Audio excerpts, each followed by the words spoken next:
Fala, meus amigos, estamos começando aqui mais um vídeo do canal, um vídeo especial aqui para o final de semana, tá? Para falar sobre a delação premiada do Mauro Cid, né? Ele delatou o Bolsonaro e os comandantes das Forças Armadas do Brasil. Quer dizer, segundo ele, houve de fato uma reunião lá entre o Bolsonaro e o comandante do Exército, da Marinha e da Aeronáutica, tá? Para poder armar um golpe no Brasil, certo? Então nós vamos falar um pouco sobre isso aqui. Vou comentar um pouquinho aqui essa notícia, com as nossas dicas literárias aqui de praxe também, e fazer uma reflexão, né, na segunda parte aqui do vídeo, para pensar por que exatamente que as Forças Armadas, que o Exército Brasileiro é golpista de direita, historicamente, e continua sendo, né? É uma questão importante que a gente tem que debater, que é uma questão contemporânea do Brasil. O Brasil tem que chegar um dia no sentido de refletir essa questão definitivamente para deslocar isso e acabar essa porra, né? Essa é a grande realidade, tá? Então nós vamos falar um pouquinho sobre isso, tá? E também com as dicas literárias e a nossa reflexão. Antes, já deixo para você aqui, para vocês, né, a dica do meu novo livro de poemas, Do Outro Lado de Cá, que é o meu terceiro livro de poemas, tá? Eu já publiquei um chamado A Quânticas Andam as Formas e um outro chamado Anonimato Heterônimo, os dois pela Multifoco. Esse aqui é o terceiro, Do Outro Lado de Cá, e eu tenho mais dois pela Multifoco, são 5, né? Um outro de contos e um ensaio, e mais outros 4 livros, quer dizer, são 9 livros no total, tá? Eu pretendo escrever mais aí se eu conseguir resolver essa situação absurda que eu sigo vivendo aqui, tá? Enfim, pessoal, então vamos lá, vamos comentar aqui a delação do Mauro Cid, tá? Essa delação foi homologada pelo STF, tá? Quer dizer, o STF já, né?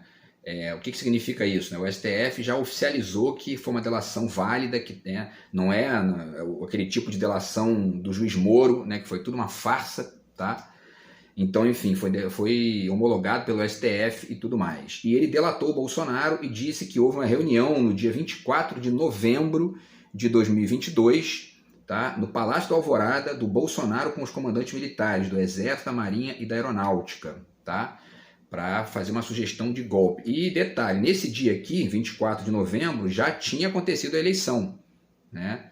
Então, quer dizer, o Lula já tinha vencido, já era o presidente eleito, e havia, então, essa reunião foi no sentido de impedir a posse do Lula, né? O que acabou não se configurando e, enfim, mas acabou gerando uma série de problemas aí, dentre eles aquela coisa absurda dos acampamentos militares e, pior ainda, né, aquela tentativa lá de golpe, aquela destruição do Congresso, do STF, né, e enfim, né, de 3 instituições ali importantíssimas do Brasil naquele dia 8 de janeiro. Tá? Então, assim, segundo a notícia, que eu vou deixar o link para vocês, eu vou deixar aqui os links para vocês, tá? Da notícia, comentários e uns outros links também bacanas aqui. O comandante da Marinha, Almirante Garnier, aderiu na hora ao golpe, segundo a delação do Mauro Cid. O comandante da Aeronáutica, Brigadeiro Carlos Batista, não se manifestou, né? Agora é aquela história, quem cala, consente. E quem cala, numa situação dessa, se omite. E a omissão, né, é crime também, né? Então, se ele ficou calado ali, ele não está fazendo nada para impedir, né? E o único que realmente foi contra foi o general Freire Gomes, o comandante do Exército. Ele foi contra e mais, ele disse que teria que dar voz de prisão ao Bolsonaro se o Bolsonaro continuasse, né, com aquela intenção golpista dele, tá? Então foi o único que de fato se posicionou abertamente contra o golpe. E aí vale dizer, né, inclusive a imprensa está dizendo isso também, a gente ficou aí a um passo de ter um golpe militar de novo no Brasil, né, como aconteceu em 1964, tá? Agora, tem alguns detalhes que impediram isso de acontecer e que eu não vi ainda aqui escrito em quase nenhum veículo de imprensa. Eu vou tentar desenhar um pouco isso aqui para vocês, tá? E que mostram diferenças, né, do Bolsonaro para os milicos de 64, tá? E aí, para finalizar, o general Freire Gomes foi contra porque ele sabia que não teria o apoio nem do comandante do Sudeste, Tomás Paiva, nem do Sul, Fernando Soares, e nem do Nordeste, o Richard Nunes, certo? Os Estados Unidos, durante o ano de 2022 inteiro, mandaram várias mensagens dizendo que não apoiariam qualquer tentativa de golpe aqui, O que já é um absurdo, porque, né, enfim, ninguém tem que consultar os Estados Unidos para saber se eles vão apoiar ou não o golpe, né? Isso é uma coisa bizarra, isso, né? Mas isso é a direita brasileira. A direita brasileira acaba gerando essa subserviência, né? E a gente viu agora, né, eu comentei isso aqui, a diferença da reunião, por exemplo, do Lula com o Biden, e tá rolando uns vídeos aí, né, do Bolsonaro com o Trump, lá babando o ovo do Trump. Eu admiro muito o senhor, né? O Bolsonaro é um retardado. E a direita brasileira é isso aí, a subserviência aos Estados Unidos, é uma posição ali mesquinhamente, né, enfim, subserviente. A gente vai falar um pouco disso aqui também na nossa reflexão, tá? E o Lula não, ele foi lá para discutir com o Biden, para tentar inclusive apoiar os sindicatos nos Estados Unidos, que estão começando a se ampliar lá agora, tá?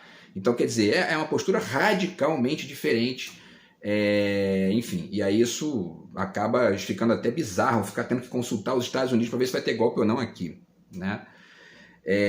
O almirante Flávio Rocha, secretário de Assuntos Estratégicos do Bozo, também aderiu ao golpe, a essa, né, intenção golpista ali dessa reunião de novembro lá, tá? E a dúvida que ainda surge é se o Braga Neto, né, aderiu ou não na época, tá? Para poder saber aí se ele vai ter que pagar ou não por isso. O crime é a abolição violenta do Estado Democrático de Direito e tentativa de golpe de Estado, certo? A Polícia Federal pode, inclusive, pedir prisão preventiva desses acusados, inclusive do Bolsonaro, para poder evitar que saiam do Brasil, que fujam, né? E que paguem por isso, né? E aí o Kennedy Alencar, que é um dos jornalistas mais bacanas, assim, que eu gosto muito de ler as coisas que ele escreve, e as entrevistas dele também são muito legais, é um ótimo jornalista. E ele publicou no Twitter, né, agora é X, né, a rede social, ele disse o seguinte, ó, o comandante Tomás Paiva disse na época da eleição, né, infelizmente o Lula venceu, né? Quer dizer, o Tomás Paiva, que é o comandante do Sudeste, né? Então, quer dizer, aí o Kennedy Alencar, quer dizer, esse comandante do Sudeste, ele ficou chateado do Lula ter ganhado a eleição, né? Quer dizer, o cara é o comandante do Exército, um negócio assim, né? Esse é um caráter golpista mesmo, de direita, do Exército Brasileiro, das Forças Armadas, da Polícia. Isso é um problema seríssimo que a gente tem que resolver aqui, assim, de uma vez por todas. Tem que tomar alguma providência política ampla para poder acabar com isso, né? Ou pelo menos minimizar a níveis, né, medíocres, porque é isso que essa bosta desse golpismo é, né? E o Kennedy Alencar continua, ele diz, abre aspas, não tem militar legalista no Brasil, são todos golpistas, repito, não tiveram força para dar o golpe, no entanto, toleraram e protegeram acampamentos golpistas até 10 de janeiro de 2023, apesar do Lula ter vencido a eleição em 30 de outubro de 2022. Militares agiram como fiscais de urna, curtiram boquinhas no governo Bolsonaro. É isso, né? O Bolsonaro colocou milhares de militares em cargos públicos, né? Que são os cargos públicos, eles têm que ter uma maioria esmagadora de pessoas civis, né? Com pensamento civil laico, né? Não pode misturar demais religião e exército com a vida política, porque é um problema, isso gera sempre problema, né? A história mostra isso assim toda hora, tá? E aí o Kennedy Alencar continua, né? E os militares ouviram proposta de golpe, ficaram calados, nunca fizeram meia-culpa sobre 64, que também é uma questão que a gente tem que fazer urgentemente aqui, né? E aí ele finaliza, infelizmente não tem joio e trigo, só joio, tá? Apenas o Múcio, que é o ministro da Defesa hoje, né? E certo jornalismo profissional acreditam em golpismo isolado, né? Não houve golpismo isolado, né? O Exército aderiu em peso a isso, e só não aconteceu por exceções ali e por alguns detalhes que eu também vou tentar desenhar agora aqui, tá? Para finalizar, quem articulou a reunião golpista e levou a proposta do golpe ao Bolsonaro foi o tal do Felipe Martins, né? O assessor do Bozo, que já fez gestinho nazista, né? Que esse verme que era o assessorzinho do Bolsonaro lá, tá? E para finalizar, o José Múcio Monteiro, atual ministro da Defesa, disse que a Carta Capital está noticiando isso aqui, tá? Ele disse que isso foram questões isoladas, tal. É um vaselina, né? É um vaselinazinho ali e, enfim, né? E com esse tipo de gente a gente não vai conseguir caminhar no sentido de deslocar esse golpismo do Exército brasileiro, tá? E aí, assim, agora vamos lá, né? Só para dar uma notícia aqui à parte, tá? Para a gente depois voltar para esse assunto. Alguns congressistas de esquerda dos Estados Unidos, né, da ala à esquerda do Partido Democrata, tá? Dentre eles o Bernie Sanders e a Alexandria Ocasio-Cortez, que veio ao Brasil recentemente, eles prepararam um documento no qual eles pedem perdão pela ditadura chilena, que durou 17 anos, né, a ditadura do Pinochet. Tá? E aí deixo para vocês aqui, mais uma vez, 2 dicas, tá, de livros aqui sobre isso. Esse livro aqui do Emir Sader, Cuba, Chile e Nicarágua, tá, no qual ele fala sobre esses 3 eventos aí, essas ditaduras. Tá? E esse romance muito bom aqui do Roberto Bolanho, Estrela Distante, que ele também faz aqui ele conta uma história muito bacana ligada lá àquela época da ditadura, tá? E dá para desenhar algumas questões interessantes do que aconteceu lá, tá? Foi uma das piores ditaduras aí da América Latina, né? Do Pinochet. Tá, pessoal? Enfim, e agora voltando, né? O Bolsonaro, o Cid e os jornais e os generais discutiram a possibilidade de prender o Alexandre de Moraes, né? Então aqui a revista Fórum noticia isso, também vou deixar o link para vocês aqui. Quer dizer, essa reunião golpista tinha o objetivo, inclusive, de prender adversários políticos do Bolsonaro, dentre eles os ministros do STF, né? A minuta golpista incluía a prisão de adversários, né, e tal. E aí é que eu vou começar aqui a minha reflexão, tá? Antes de finalizar já a notícia e depois passar para uma reflexão mais ampla.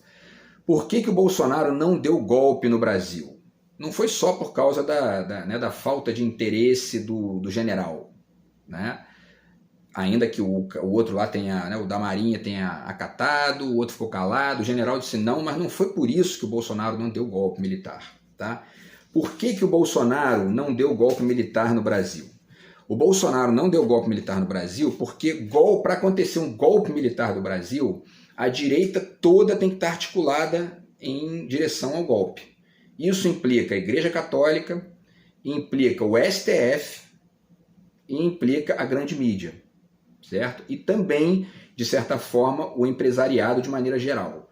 Então, se a gente for estudar lá o que aconteceu no golpe de 64, tá aqui, ó. Deixo para vocês aqui a dica, tá? O Brasil de João Goulart. Tem vários textos interessantes sobre isso aqui. E também o último capítulo desse livro, tá? Que é na página 176, aliás, o último não, o antepenúltimo, tá? É um texto do Teotônio dos Santos falando sobre o modelo econômico da ditadura militar, tá? Então é interessante também, e todos os textos são legais aqui, tá? E a questão é a seguinte, esse golpe que aconteceu em 64, ele teve o apoio de toda a direita brasileira. A Igreja Católica apoiou, a grande mídia toda apoiou, tá? Fizeram editoriais elogiando o golpe militar. Os empresários da Fiesp apoiou o golpe militar no Brasil, que é a Federação das Indústrias de São Paulo, né, que é uma das instituições do mercado aí mais importantes, tá? E a grande mídia de maneira geral. E o STF, todo mundo que tinha a passeata lá, né, pela família, né, e tal, quer dizer, a direita em peso apoiou o golpe. O Bolsonaro passou os últimos anos brigando com o STF, xingando ministros, discutindo com os ministros do STF, né? Brigando com a grande mídia, falando, né, um monte de asneira, dizendo que a Globo é comunista, que a Folha de São Paulo é comunista, que o Estadão é comunista. O Bolsonaro é um imbecil, né? Então, assim, se o Bolsonaro tivesse uma relação amistosa e articulada com a grande mídia, com o STF, com com a Igreja Católica e com, enfim, todos esses setores da direita brasileira, ele podia até pensar em dar golpe no Brasil. Agora, e também, né, com o apoio dos Estados Unidos, né, que, na verdade, né, já não estava mais, porque, de repente, se o Trump estivesse lá, talvez ele até apoiasse um golpe aqui no Brasil também, né? Então, o contexto ajudou o Brasil a escapar desse golpe aí, certo? E esse contexto, ele foi muito mais um contexto casual do que um contexto de uma estrutura e de uma lógica toda montada para que não aconteça o golpe. A gente escapou do golpe por conta de uma coisa de contexto mesmo, né? Que eu repito aqui, o Bolsonaro não, né? O Bolsonaro passou os 4 anos ofendendo, né, brigando com a grande mídia, que é quem dá sustentação a golpe no Brasil, né? Deram sustentação ao golpe de 64, deram sustentação ao golpe de 2016, com o juiz Moro, né? Então, assim, a grande mídia sustenta o golpe, a Igreja Católica sustenta o golpe, né? O Bolsonaro tem o apoio dos líderes da Igreja Evangélica e tal, mas ele não tem tanta conexão com os católicos. Isso também é problema para ele, porque os católicos são maioria no Brasil, né? Tem muito mais católico do que protestante no Brasil, evangélico, né? E aí, para finalizar essa reflexão aqui, ele também passou esse tempo todo brigando com vários integrantes do STF. Quer dizer, né, o STF minimamente teria que fechar ali os olhos e dizer, né, dá o golpe aí, entendeu? Depois a gente vê o que a gente faz aqui. E ele brigou com todos esses atores aí da direita brasileira, que aí, obviamente, na hora H, chegaram ali e falaram, pô, não vamos dar moral para esse cara aí, porque, né, deixa para dar golpe daqui a uns 5, 6, 10 anos aí, quando a esquerda, né, tiver muito tempo no poder de novo, porque é assim que a direita faz, né? Eles só ganham com golpe, não tem jeito, certo? Muito bem, então voltando aqui à notícia para a gente depois finalizar o vídeo, tá? A Carta Capital noticiou o seguinte, de acordo com a delação, o Cid diz ter participado de 2 reuniões. A primeira, o Felipe Martins entrega para o Bozo em mãos um decreto de anulação das eleições, que também dava permissão ao ex-capitão para prender adversários. O encontro, segundo Mauro Cid, contou com a presença de um constitucionalista, né, que era um sujeito ali especialista em Constituição, né, que ele não soube nomear, né, e tinha um padre também. Olha como é que essas coisas são, eu acabei de dizer isso, né, isso é articulado, né, um padre do qual o Cid também não se recorda do nome teria participado da reunião também, tá? O Bolsonaro recebeu o documento e depois levou para ser discutido com os comandantes das Forças Armadas nessa reunião aí, né? E aí esse documento pode ser o mesmo, eles ainda não sabem se é ou não, mas pode ser o mesmo encontrado na casa do Anderson Torres, o ex-ministro da Defesa, da Justiça do Bolsonaro, né, que foi preso, né? Enfim, tá? Então é isso aí, a ditadura de 64 teve o apoio da Fiesp, das grandes empreiteiras, da Igreja Católica, da grande mídia, né?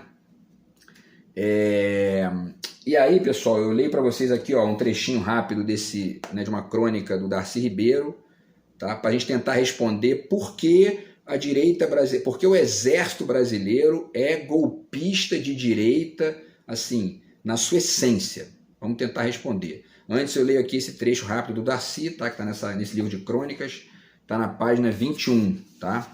Ele diz o seguinte: o inconveniente maior de conspirar com os norte-americanos, ele está falando do apoio que os Estados Unidos deram ao golpe de 64, isso está num documentário chamado O Dia que Durou 21 Anos, que eu vou deixar para vocês o link aqui, ele tem no YouTube disponível, gratuito e legendado, tá? E traz documentos que os Estados Unidos liberam depois de certos anos lá, tá?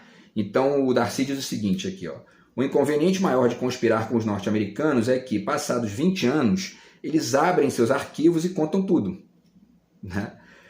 Assim, porque os Estados Unidos eles têm, né, um poderio bélico, né, bomba atômica e tal, então assim, eles não têm tanto problema de divulgar essas coisas, né? Somos golpistas mesmo, é isso aí, entendeu? E dane-se. Então, quer dizer, né, só que isso, com o passar do tempo, você vai, e a internet e tal, você acaba dando munição para que o pensamento crítico, né, prove que isso aí não era mera teoria da conspiração, como a esquerda sempre foi acusada de fazer, né, quando acusava os Estados Unidos de conspirarem no golpe, tá? E aí ele continua, né? Eles abrem seus documentos e contam tudo. Assim sucedeu com a documentação referente à intervenção do governo de Lyndon Johnson, que era o cara que estava presidindo na época da ditadura de 64. Uma vez divulgada, ele continua, né? Ela permitiu ver como o golpe foi urdido na embaixada norte-americana, orientada para isto. Aliás, o Lyndon Johnson era, agora eu não lembro se era Lyndon Gordon, né? Mas enfim, tá? A questão é essa aqui, Uma vez divulgada, ela permitiu ver como o golpe foi urdido na embaixada norte-americana, orientada para isso desde Washington e desencadeada com forte contingente armado postado no Porto de Vitória com instruções de marchar sobre Belo Horizonte. né? Tinha gente do governo americano aqui, do estadunidense, né? Preparado ali para poder, se houvesse algum tipo de resposta, porque havia uma intenção do Brizola, lá do Rio Grande do Sul, de responder ao golpe, né? É que o João Goulart disse, não vai ter derramamento de sangue, não vai dar, entendeu? Então é melhor a gente deixar para lá e ver o que acontece, tá? Enfim, tá? E aí o João Goulart, negando-se a dar uma ordem que importasse em derramamento de sangue, acabei de falar, né? Impediu essa guerra civil que teria custado a vida de milhões de brasileiros e provavelmente dividido o Brasil em dois, tá? Então, assim, o exército brasileiro é golpista, desde sempre, né? E mais duas informaçõezinhas rápidas aqui para a gente finalizar a reflexão, que são importantes para poder dar embasamento aqui a essa ideia, tá? Muito se diz que houve um milagre econômico na época da ditadura. Isso aí é uma tese dos bolsonaristas, é uma tese do próprio Bolsonaro e de certa forma, o Brasil cresceu de verdade, né, do ponto de vista geral, né? A economia cresceu, aconteceram várias obras estruturais importantes, várias estatais foram criadas, rodovias e tal, porque os ditadores, né, da época de 64, eles não eram o milico de hoje, né? Aquele milico daquela época, ele não era um milico pós-moderno, vamos dizer assim, né? Ele era um milico de tipo tradicional, ou seja, tinha projeto de país, mesmo que fossem golpistas, né? E aí, qual é o desenho da ditadura no Brasil, né? A ditadura criou uma lógica que fez o país se ampliar em certos setores, criou várias estatais, como eu falei, rodovias, etc. e tal, mas ampliou de maneira violenta a concentração de renda e diminuiu, vou deixar o link para vocês aqui também, por exemplo, o poder de compra do salário mínimo de 64 a 74, ele caiu 41%. Né? Isso significa que as massas populares perderam muito dinheiro com os ditadores, com a ditadura militar, né? Ainda que o Brasil, como um país e tal, tenha ganho ali algumas coisas em relação à sua infraestrutura, né? E aí mais, o Brasil se tornou recordista mundial de acidente de trabalho durante a ditadura. Estamos chegando aqui no que eu quero, tá? Vou apresentar para vocês. O Brasil se tornou recordista mundial de acidente de trabalho durante a ditadura, com mais de 60 mil operários mortos, né, nas obras que a ditadura fez e que tinham esse viés, né, de um patrão, né? Não era um projeto de país comum, né, de maneira mais ampla, tá? O economista Marcelo Medeiros, meu xará, né, da Universidade de Colômbia, diz, inclusive, que o termo milagre econômico é enganoso, porque o crescimento foi desigual. Tá? Os mais ricos ganharam e os mais pobres perderam. E aí, qual é a questão? Né? O que gera, vamos finalizar então respondendo essa pergunta, o que gera esse golpismo na cabeça do exército brasileiro, né? E esse golpismo de direita? Por que ele é um golpismo de direita e por que ele é aceito? Né? Por que existe um monte de gente que foi fazer acampamento pedindo golpe militar? Né? Quer dizer, a população brasileira de direita acha bacana isso, o exército, né? Enfim, tomar conta do poder e retroceder, né? o país do ponto de vista ali, político, ideológico, né? e civilizado, etc. Por quê? Porque a conexão da cabeça da direita brasileira com a grana, tá? Esse é um detalhezinho que eu até anotei aqui para poder sintetizar. A conexão da cabeça da direita com a grana cria um muro cognitivo que impede de entender o papel do exército, o papel efetivo do exército, que é defender as fronteiras externas, né? Então, o que o sujeito de direita brasileiro padrão ele entende quando ele olha para o exército? Uma instituição que vai defender o poder econômico dele, a manutenção do seu lugar ali dentro da concentração, da minoria que concentra a renda no país, né? Então, por exemplo, quando você diz para um sujeito de direita no Brasil, né, se você botar se você botar um sujeito de direita e um de esquerda, um do lado do outro, e disser para ele, o Brasil é o país mais desigual do mundo, ele tem 48% da renda do Brasil, do país, está na mão de 1%. O de direita vai pensar, eu queria fazer parte desse 1% aí. E o de esquerda vai pensar, a gente tem que tentar diminuir isso aí, né? Tem que criar uma lógica que minimize isso aí para poder todo mundo ficar melhor, né? Então é por isso que o sujeito de direita apoia um golpe militar, apoia o papel golpista ou o caráter golpista do exército brasileiro, da polícia brasileira e tudo mais, né? Porque a cabeça do sujeito de direita no Brasil só pensa em dinheiro, né? E só pensa a partir do dinheiro, que é pior, né? Porque dinheiro é ótimo. A esquerda também gosta de dinheiro e ela quer, na verdade, que o dinheiro seja distribuído, que as pessoas, né, ganhem mais, que o trabalho seja valorizado e etc e tal. Mas o sujeito de direita não quer não, ele quer só para ele. Né? Ó, interessa é o meu, que se dane, tô cagando e andando, entendeu? E aí a gente chega num ponto que, né, o sujeito olha, né, esse sujeitinho que tem a cabeça de direita, que só pensa em dinheiro, só pensa a partir do dinheiro e do interesse privado, ele não tem nenhuma ideia de país, ou seja, nenhuma ideia de coletivo. Então, se ele não tem nenhuma ideia de coletivo, de país, de nação e etc., ele vai olhar para uma instituição como o Exército, como a polícia, né, especialmente o Exército, né, no caso aqui do golpe militar, que é uma instituição feita para proteger as fronteiras externas contra inimigos externos. Ele não está preocupado com o inimigo externo, porque ele não tem uma ideia de país. Ele tem a ideia do bolso dele, ele tem a ideia do individual, do self-made man, né? Ele só pensa nisso, grana e a partir de grana, né? E aí o exército tenta dar um golpe, ele acha bacana, legal, por quê? Porque vai tirar a esquerda do poder, que é quem está querendo tirar esse lugarzinho privilegiado dele de fazer parte de 1, 2, 5% ali da concentração de renda. Então como é que um país que tem uma direita dessa pode avançar? Não vai avançar nunca, né? A não ser que a gente comece a fazer aquele passo civilizatório que eu já disse aqui, que é na política, porque isso que eu estou falando aqui tem a ver com política, na medida em que essas posições de direita e esquerda se flexibilizam e oscilam no nível da arte, do comportamento, enfim, de uma série de outras coisas, costumes, mas na política estrito sensu, o sujeito de direita ele olha para isso e fala, bom, eu quero o meu, eu quero a grana, dane-se o resto. Né? O exército vai dar um golpe, ele acha ótimo, porque, né, ele não enxerga no exército esse papel que é a função única do exército, de essência do exército, que é defender as fronteiras externas. Né? Beleza, pessoal? Então é por isso que a gente tem que deslocar no nível da política, tá? E no nível da reflexão filosófica, no nível da literatura, da arte, tentar apresentar isso, apesar dos vermes de plantão, né, como esses que estão enchendo meu saco aqui, cometendo crimes contra mim todo dia, tá? Que é a direita brasileira. Né?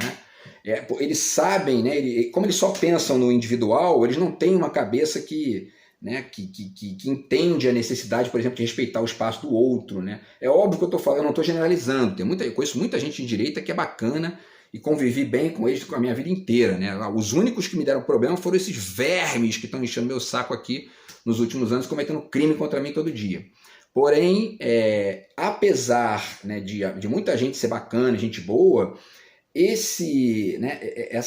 vamos dizer assim, esse rastro ali que a gente tem, né, de conexão só com o dinheiro, não, o importante é trabalhar, ganhar o seu, o resto é o resto. Aí você começa a achar bacana que o exército dê golpe. Né? Porque um sujeito que é um empresário de direita, ele olha, essa gente de esquerda aí vai me obrigar a pagar mais para o empresário, para o empregado, não quero não. Né?